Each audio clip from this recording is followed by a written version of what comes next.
ప్రకాశం జిల్లా కందుకూరులో చిరంజీవి మాట్లాడుతున్నారు. ప్రత్యక్ష ప్రసారం ద్వారా చూద్దాం. రంగు రుచి వాసన ఉండవు. స్వచ్ఛమైన నీరుకి రంగు రుచి వాసన ఉండదు. స్వచ్ఛమైన తల్లి ప్రేమకు రంగు రుచి వాసన ఉండవు. వాళ్ళకేం తెలుసు, రాజకీయంగా ఎలాంటి ఎత్తులైనా వేయడానికి రకరకాల రంగులు మార్చే వాళ్ళకి రంగు గురించి బాగా తెలుసు. అవినీతి రుచి మరిగిన వాళ్ళకి ఆ రుచి వదులుకోవాలంటే భయం. అలాంటి అవినీతి రుచి ప్రజారాజ్యాన్ని లేదు కాబట్టి ప్రజారాజ్యం రుచి ఎక్కడ అంటున్నారు. రైటే, మాకొద్దు ఆ రుచులు. గుళ్ళుతోటి వాసన కొడుతూ కంపు కొడుతున్నట్టు రాజకీయాల్ని ప్రక్షాళన చేసి రాజకీయాలకి గౌరవం తీసుకురావాల నినాదంతో ఈ రోజున ప్రజారాజ్యం వచ్చింది. కాబట్టి ప్రజారాజ్యానికి గుళ్ళు వాసన కూడా ఉండదు. అందుకని ఆ కామెంట్ చేసిన రాజకీయ నాయకులు చెప్తున్నాను, రంగు రుచి వాసన భరించలేనివి మీకు తప్ప పవిత్రంగా ప్రజల హృదయాల నుంచి పుట్టింది, ప్రజల కోరిక మేరకు పుట్టిన ప్రజారాజ్యానికి ఆ రంగు రుచి లేకపోవడం మా అదృష్టం. కానీ అంతర్లీనంగా తెలుపులో అన్ని రంగులు ఇమిడి ఉంటాయి అన్నది వాళ్ళు తెలుసుకోవాలి. ఇక్కడ సామాజికంగా ఎవరైతే బాధలు అనుభవిస్తున్నారో, ఎవరైతే ఇక్కట్లు పడుతున్నారో, ఎవరైతే సమస్యలతో సతమతమై సుడిగుండులో తిరుగుతున్నారో వాళ్ళందరి బాధలు మా బాధలుగా ఉండి ఈ రోజున తెలుపు రంగు అందుకు సంకేతంగా ఉంది. రాబోయే సుభిక్షానికి ధీటుగా ఆ గ్రీన్ కలర్ ఆకుపచ్చ రంగు ఉంది. ఫ్యూచర్ నిర్దేశిస్తూ కాంతివంతమైన సూర్యుడు అందులో ప్రకాశిస్తున్నాడు. రాబోయే భవిష్యత్తు అలా ప్రకాశిస్తుందని 50 మందికి తెలియజేసుకుంటూ కందుకూరులో ఈ రోజున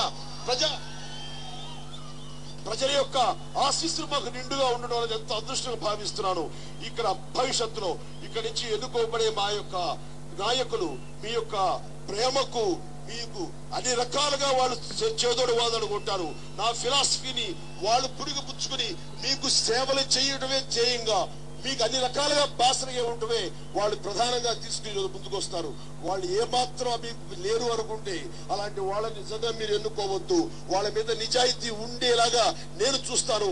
అది మీకు అనిపించిన రోజున వాళ్ళ పక్షాన్ని నిలబడండి. వాళ్ళు మీ జీవితాల్ని, మీ యొక్క ఇబ్బందుల్ని, మీ ఆకలి బాధల్ని మీకు అన్ని రకాలుగా మీ పక్షాన్ని ఉండి దాన్ని ప్రక్షాళన చేసి మీకు సుభిక్షమైన జీవితం అందించడానికి నా తరపున వాళ్ళు ఇక్కడ ఉంటారు. కాబట్టి వాళ్ళు మీరు మద్దతుగా ఉండి తినాలి. ఎందుకంటే ఈ యొక్క రాజకీయాలు ఇక్కడ కేవలం 2 కుటుంబాల మధ్య పోరుతోనే, ఆధిపత్య పోరుతో సతమతమైపోతుంది.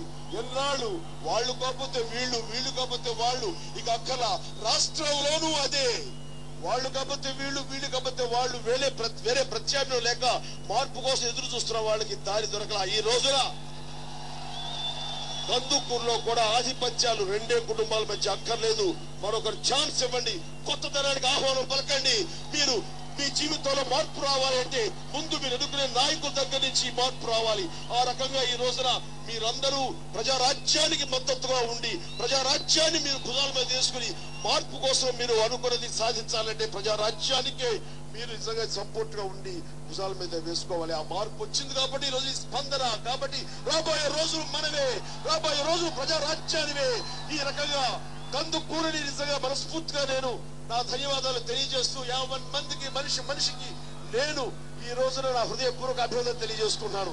ముఖ్యంగా నా యువశక్తి ఉంది అంటే యువకులు ఎక్కడికి వెళ్ళిన యువశక్తి ఈ రోజున నాకు అంతంగా నాకు ఈ రోజున భరోసా నిలబడ్డారంటే వా, కుర్రాళ్ళు అనుకుంటే కుర్చీలు మార్చేస్తారు, కుర్చీల్ని కదిపేస్తారు. ఆ రకంగా ఈ యువశక్తి నాకు అండగా ఉండటం అనేది నాకు ఎనలేని శక్తిని ఇస్తుంది. నేను ఎప్పుడు అంటాను, youth is the secret of my energy అని. వాళ్ళకి అండగా తల్లులు వీళ్ళున్నారు. వీళ్ళని దీవిస్తూ పెద్దలు, రైతన్నలు, ఇతర వృత్తులు వాళ్ళందరూ కూడా ఈ రోజు మనకి బాసనగా ఉన్నారు. వాళ్ళందరికీ నా హృదయపూర్వక అభినందనలు, ధన్యవాదాలు తెలియజేసుకుంటూ కందుకూరులో నాకు వచ్చే విశేష స్పందనని జీవితంలో మర్చిపోలేను. ఇక్కడ జరిగినటువంటి ఈ అనూహ్య స్పందనకి నేను స్పందిస్తూ మనస్ఫూర్తి ధన్యవాదాలు తెలియజేస్తూ నా మనస్సుని ఈ ప్రజారాజ్యాన్ని మీ మధ్య వదులుతూ దాని బాధ్యత మీకే అప్పచెబుతూ ఈ రోజు ఇక్కడ సెలవు తీసుకుంటున్నాను. జై కందుకూరు, జై ప్రజారాజ్యం. నమస్తే.